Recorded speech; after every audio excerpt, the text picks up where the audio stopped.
I'm looking at some Dexters in the future. Another good one. Once I had a bigger herd in the future, once I had a bigger herd, would a South Pole be good to breed over Dexter for a more marketable carcass versus the homesteady Dexter?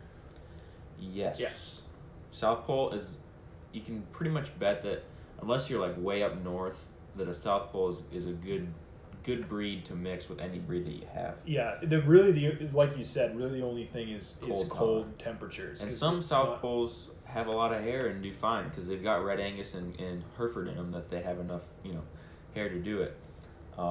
With the Dexters, you hit it head on when you said the cut, or what did you say? The marketable carcass.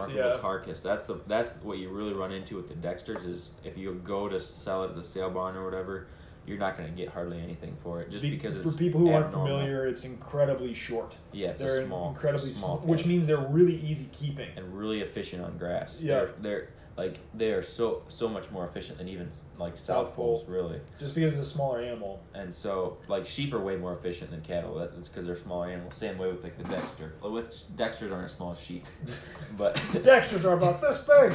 No, they're not like crazy. I mean, they're like small cattle. Yeah. Like what, 600 pounds? I don't know what the weight would be. But yes, if you breed, and you might want to breed a smaller frame South Pole bull. Don't just get any. There's a lot of people breeding South Poles right now that are not small like Greg's. And Greg's cattle aren't small, but you know what I mean. Yeah. Make sure you get a small frame bull, something that's going to mature out.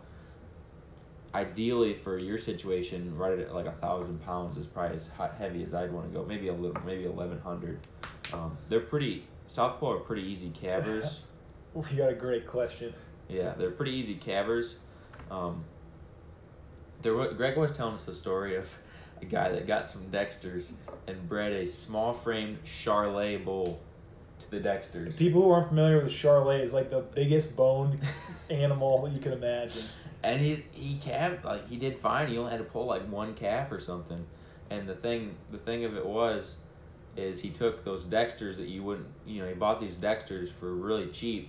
They were good cattle, bred this Charolais bull to him, and the offspring were half Charolais, and it's the same thing. He increased the value of his product from parents to offspring. The value went up, and so he made money that way. But yeah.